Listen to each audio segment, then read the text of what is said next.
주변 분들하고 인사 나눕니다. 주변 분들하고 인사 나누실 때 사모하면 이루어집니다. 이렇게 인사 나눕니다. 네, 네, 감사합니다. 지나온 시간도 항상 그랬지만 이 시대는 위로가 필요한 시대고 이 어려운 위기에 도움을 줄 능력자가 필요한 시대입니다. 우리에게 위기 때 힘을 받고 도움을 줄 위로의 능력자가 필요한 것이죠. 그런데 우리에게 위로를 줄 수 있으신 분은 참 그리스도이신 예수님이십니다. 대림절 두 번째 주일을 맞아서 우리가 사모함으로 주님을 기다림으로 주님이 임하시는 능력의 체험을 받으시기를 바랍니다. 말라기는 성경 66권 가운데 또 특별히 구약은 39권인데 이 구약 39권의 마지막 책인 말라기죠. 말라기 하면 보통 11조를 많이 언급한 책으로 알고 있습니다. 말라기서가 쓰일 때는 바벨론에서 귀국한 이스라엘 백성들이 이 수룹바벨 성전을 건축하고 난 이후입니다. 바벨론 포로 생활에서 70년 만에 돌아온 백성들은 이 성전을 건축하면서 큰 기쁨과 기대를 가졌습니다. 이 성전이 건축되고 하나님의 제사가 회복되면 하나님께서 이 땅에 복을 주실 것이다 기대를 하였습니다. 이사야가 예언한 대로 다시 한번 찬란하고 복받은 생활을 할 것이라고 기대를 하였고요. 또 에레미야가 예언한 대로 다윗에게서 한 의로운 가지가 일어나 왕이 되어 공평과 정의를 행하고 그래서 유다는 구원을 이스라엘은 평안을 누리게 될 것을 기대했습니다. 그런데 현실은 그렇지가 않았습니다. 성전이 건축되고 성전 예배가 회복이 되었지만 삶은 여전히 어려웠습니다. 페르시아의 지배를 받으면서 그들의 거처는 예루살렘과 그 주위의 조그만 땅에 국한이 되었던 거죠. 그마저도 오랫동안 비가 오지 않아서 땅은 황폐했고 곡식을 내지 못하였습니다. 당연히 그러니까 백성들의 삶은 어려울 수밖에 없었습니다. 이러한 상태가 여러 해 동안 계속되고 이전 선지자들이 약속한 일들이 실현되지 않았을 때 이스라엘 사람들은 실망하고 낙담했고 냉소주의와 불신앙에 빠지면서 그렇게 생활을 하게 되었습니다. 말라기 3장 14절 말씀을 보시게 되면 하나님을 섬기는 것이 헛되니 만군의 여호와 앞에서 그 명령을 지키며 슬프게 행하는 것이 무엇이 유익하리요? 라는 탄식이 백성들에게 나오고요. 이 말라기 2장 17절 말씀에 보시게 되면 이 백성들이 이런 상황 속에서 하나님이 어디 계십니까? 뭐 이런 탄식을 하는 거예요. 그리고 말라기 1장 2절에서는 주께서 어떻게 우리를 사랑하셨습니까? 뭐 이런 불만과 원망이 쏟아지고 있는 거죠. 하나님에 대한 원망과 이 불신앙이 말로 이렇게 내뱉어지는 겁니다. 이러한 원망과 불신앙은 형식적이고 적당한 신앙생활을 만들어내기 시작했어요. 그래서 11조를 거의 하지 않았고 제물을 드릴 때에도 깨끗한 떡이 아니라 더러운 떡을 바쳤고 흠없는 제물이 아니라 훔친 것, 저는 것, 병든 것을 바쳤습니다. 이러한 상황에서 선지자가 하나님의 말씀을 선포하는데 이것이 바로 말라기서입니다. 이런 백성들을 대하는 하나님의 자세는 무엇입니까? 말라기 선지자는 이렇게 원망하고 불평하고 있는 현실에서 힘들어하는 이 백성들에게 하나님의 자세는 이 말라기 선지자가 말하기를 여호와께서 너희에게 임하신다. 이런 약속이었습니다. 1절 말씀을 보시게 되면 만군의 여호와가 이르노라 보라 내가 내 사자를 보내리니 그가 내 앞에서 길을 준비할 것이요 또 너희가 구하는 바 주가 갑자기 그의 성전에 임하시리니 곧 너희가 사모하는 바 언약의 사자가 임할 것이니라 라고 말씀을 하였습니다. 이 만군의 여호와가 임하신다는 겁니다. 먼저 사자를 보낸 후에 여호와가 임하신다는 겁니다. 예수님께서 신약 성경에 세례 요한이 먼저 와서 메시아 맞을 준비를 시킨 것으로 이 말씀이 너희에게 응하신다고 말씀을 하셨었죠. 오늘 본문에 나오는 이 사자를 세례 요한으로 보면 그 다음에 오시는 주님은 예수님이라 할 수 있습니다. 그렇습니다. 이 말씀은 예수님께서 오신다는 예언의 말씀이었고 이 예언은 400년이 지난 후에 예수님께서 이 땅에 오심으로 그대로 이루어졌습니다. 성도 여러분, 하나님은 이 땅에 오시고 우리 가운데 임하시는 분이십니다. 하나님은 우리가 알 수 없는 머나먼 곳에서 이 땅이 어떻게 되든 상관하지 않고 막 천군 천사들과 본인만 행복하게 지내시는 분이 아닙니다. 천지를 지으셨기 때문에 이 땅에 관심을 가지고 계시고 이 땅을 구원하시고 이 땅이 행복한 곳이 되도록 힘쓰십니다. 그래서 필요하시면 언제든 우리에게 임하시는 하나님이십니다. 오늘이 바로 대림절 두 번째 주일입니다. 대림절은 예수님의 오심을 기다리는 절기를 말합니다.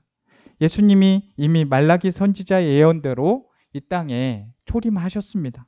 그리고 언제인가 알 수 없지만 두 번째로 이 땅을 심판하시기 위해서 재림하실 겁니다. 오시는 주님을 준비해서 잘 맞이한다는 것은 정말 우리 그리스도인들에게 복된 일입니다. 우리에게 오신 주님, 또 앞으로 오실 주님은 왜 이 땅에 오시는 것입니까? 주님이 임하시면 어떤 일이 일어나겠습니까? 우리는 주님이 오시는 이유를 잘 알아서 거기에 합당한 자세를 가지고 삶을 살아야 할 것입니다. 그런 삶이 바로 지혜로운 삶입니다. 그럼 주님이 오신 이유를 알아야 되겠죠? 먼저 주님은 이 땅을 심판하시기 위해서 오십니다. 5절 말씀을 보시게 되면 내가 심판하러 너희에게 임하실 것이라 라고 말씀을 했습니다. 아담과 하와가 하나님의 명령을 거역하고 선악과를 따먹었을 때 하나님께서는 그들에게 임하셔서 심판을 하셨습니다.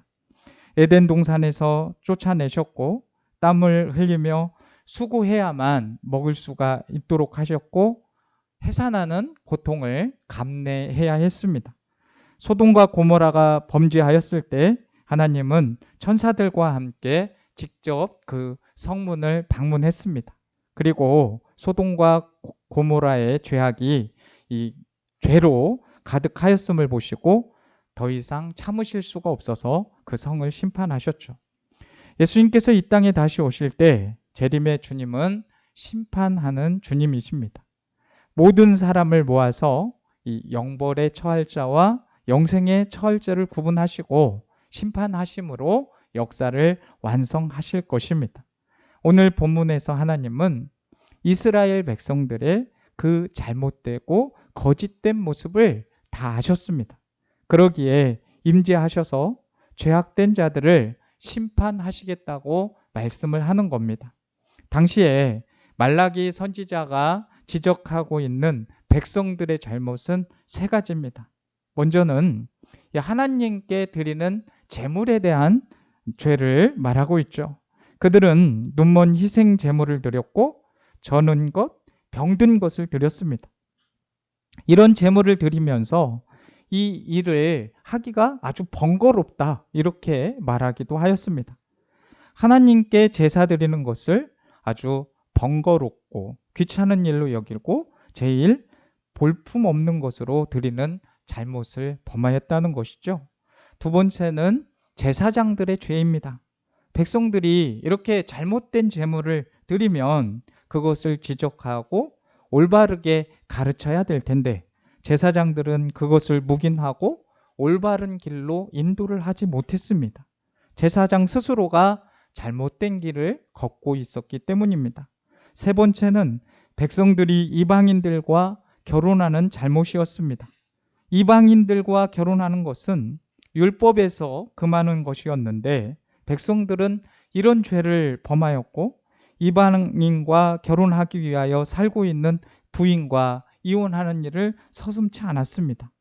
이런 세 가지 대표적인 죄 가운데 말라기서에서 가장 많이 언급하고 있는 죄가 이 성전 제사에 대한 죄입니다. 선지자는 가장 볼품없는 제물을 드리는 백성들의 모습을 지적하면서 이런 제물을 너희 총독에게 드리면 그것을 그가 기뻐 받겠느냐라고 말라기서 1장 8절에 반문을 합니다. 인간 총독에게도 드릴 수 없는 형편없는 제물을 만군의 하나님께 드리는 잘못을 백성들이 범하고 있었습니다. 이러한 잘못된 모습을 보면서 말라기 1장 10절 말씀을 보면 하나님께서 차라리 성전문을 닫을 자가 있었으면 좋겠다라는 말씀까지 하고 계십니다. 얼마나 화가 나셨으면 이런 말을 하였겠습니까? 하나님은 이런 성전을 깨끗하게 하시는 것을 가장 긴급하고 가장 중요한 일로 생각하셨기 때문에 갑자기 성전에 임하신다고 말씀하였습니다. 여러분, 교회가 타락하고 신앙이 타락하고 성도가 타락하면 그 사회는 희망이 없는 거예요. 세상이 타락할 때 세상을 지킬 수 있는 마지막 보루는 바로 그리스도인들의 신앙입니다. 하나님은 소돔과 고모라가 멸망했을 때 내가 거기에서 의인 10명을 찾으면 그들을 위하여 그 성을 용서하시겠다고 말씀하셨습니다. 하나님을 섬기는 의인 10명이 그렇게 중요한 것입니다. 그런데 말라기 시대는 종교가 타락되었고 성전 예배가 타락이 되었기 때문에 자연히 사회가 타락할 수밖에 없었습니다.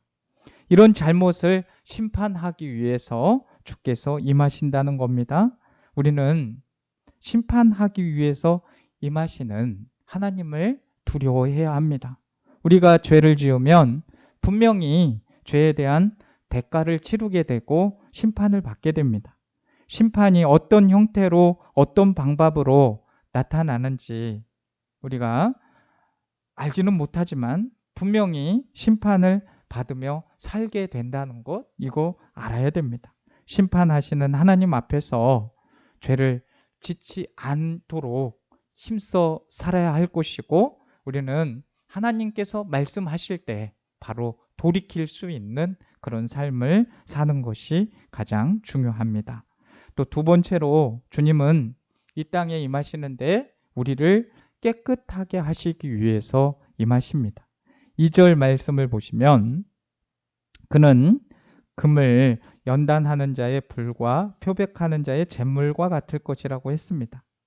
재련소에서 연단하여 깨끗한 순금으로 만들고 잿물을 사용하여 빨래를 깨끗하게 하는 것처럼 죄인을 깨끗하게 하기 위해서 임하신다는 겁니다. 3절 말씀에는 은을 연단하여 깨끗하게 하는 자 같이 앉아서 레위 자손을 깨끗하게 하되라고 했습니다. 주님께서 임하시는 목적은 더러운 것을 깨끗하게 하시기 위해서입니다. 말하자면 죄의 문제를 해결해 주시기 위해서 임하시는 것이죠. 대표적인 예가 예수님이시죠. 예수님께서 태어나실 때 천사는 요셉에게 현몽해서 아이를 낳거든 이름을 누구라 하라? 예수라 하라. 이는 그가 자기 백성을 그들의 죄에서 구원할 자다라고 말씀했습니다. 예수님께서는 이 말씀대로 모든 인류를 죄에서 구원하시기 위해서 오셨습니다. 아무런 죄가 없으신 주님께서는 모든 인간의 죄를 대신 뒤집어 쓰시고 십자가에 달려 돌아가셨습니다. 십자가에서 속죄의 제사를 드리신 거예요. 우리를 대신하여 죄의 삭을 치르신 주님을 믿음으로 인간은 죄에서 깨끗해지고 사망에서 구원을 받게 되었습니다. 하나님의 임재하심을 통해서 깨끗해지는 역사를 받은 사람들을 성경은 수없이 많이 보여주고 있습니다. 이사야 선지자는 주께서 하늘의 영광을 보여주셨을 때 뭐라고 고백을 하느냐면, 화로다 나여 망하게 되었도다. 나는 입술이 부정한 사람이요, 나는 입술이 부정한 백성 중에 거주하면서 만군의 여호와이신 왕을 배웠다고 고백을 하였습니다. 그러나 하나님은 죄를 고백한 이사야에게 내 악이 제하여졌고 내 죄가 사하여졌다, 이렇게 깨끗함을 선포하셨습니다. 하나님의 임재하는 것은 화가 아니라 죄를 사함받고 생명과 구원을 받게 하셨다는 거예요. 예수님께서 이 삭개오의 집에 들어가셨을 때 삭개오는 예수님의 발 앞에 엎드려서 자신의 이기적이고 물질 중심적인 삶을 회개하고 깨끗한 삶을 시작했습니다. 베드로는 고기 잡은 기적을 통해서 주님의 그 본연의 모습을 보았을 때 엎드려서 나는 죄인입니다, 주님 나에게서 떠나십시오 라고 고백을 했습니다. 하나님은 죄로 얼룩진 이 땅을 구원하시기 위해서 이 땅에 임하셨습니다. 그 주님의 구원을 힘입기 위해서 우리가 해야 될 일, 죄에서 돌이키고 주님을 영접하는 겁니다. 바라기는 이번 성탄절에 우리를 깨끗하게 하시기 위해서 이 땅에 오신 주님을 반드시 인격적으로 영접하시고 죄와 사망에서 구원을 받을 수 있는 저와 우리 성도님들 되시기를 주님의 이름으로 축복합니다. 우리의 가족들과 이웃들이 죄사함을 받고 깨끗함을 받아서 구원받는 역사가 일어나기를 간절히 바랍니다. 이 세 번째로 주님은 심판과 깨끗함을 위해서 우리에게 임하셨는데 언약의 사자로 임하신다고 오늘 말씀하고 있습니다. 1절 하반절에 곧 너희가 사모하는 바, 이 주님이 임하실 걸 사모하고 있다는 거죠. 그러면서 뭐라고 말씀하십니까? 너희가 사모하고 있기 때문에 언약의 사자가 임하실 것이라고 말씀했습니다. 이 언약의 사자라는 말은 백성들과의 언약을 맺고 언약을 지키는 자에게 축복을 하시는 자라는 뜻입니다. 이스라엘 백성들은 이 언약의 사자를 기다렸어요. 그 언약의 사자가 바로 그로부터 400년 후에 오신 예수 그리스도죠. 예수님은 이 땅에 오셔서 이 새로운 언약들을 맺으셨는데 그 언약은 제자들과 성만찬을 하면서 말씀하시고 또 행하셨죠. 누가복음 22장 말씀에 보면 주님께서 떡을 주시면서 이것은 너희를 위하여 주는 내 몸이라, 너희가 이를 행하여 나를 기념하라 라고 하셨고요. 또 잔을 주시면서는 이 잔은 내 피로 세우신 새 언약이니 곧 너희를 위하여 붓는 것이니라 라고 말씀을 하셨습니다. 여기에서 볼 수 있는 새 언약은 예수님의 몸과 피로 세우신 언약을 말합니다. 이것은 십자가에서 피를 흘리시고 몸을 찢기시는 그 십자가의 사랑을 통해서 인간을 구원하시겠다라는 약속을 말하는 거죠. 그래서 이 약속대로 하나님께서는 인간들과 새로운 언약을 맺으셨습니다. 우리가 잘 아는 대로 요한복음 3장 16절에서 17절 말씀입니다. 하나님이 세상을 이처럼 사랑하사 독생자를 주셨으니 이는 그를 믿는 자마다 그를 멸망치 않고 영생을 얻게 하려 하심이라. 그를 믿는 자는 심판을 받지 아니하는 것이요 믿지 아니하는 자는 하나님의 독생자의 이름을 믿지 아니하므로 벌써 심판을 받은 것이니라 라고 말씀하고 있습니다. 그러니까 이 언약은 사랑의 언약이고 은혜의 언약이면서 믿음의 언약인 겁니다. 이 언약을 붙잡는 자는 어떤 죄인이든지 간에 용서받고 구원을 받는 것이죠. 심판하시는 하나님의 심판을 받지 않는 것입니다. 심판을 무서워하는 것이 아니라 심판을 받지 않도록 하나님의 말씀대로 행하는 것이 중요한 것입니다. 우리가 한 일은 아무 것이 없을지라도 우리를 사랑하시는 하나님의 은혜로 우리는 영원한 생명을 얻게 되었습니다. 이 언약으로 저와 여러분들이 구원을 받은 것 아니겠습니까? 이제 새 언약을 받으신 우리 성도들이십니다.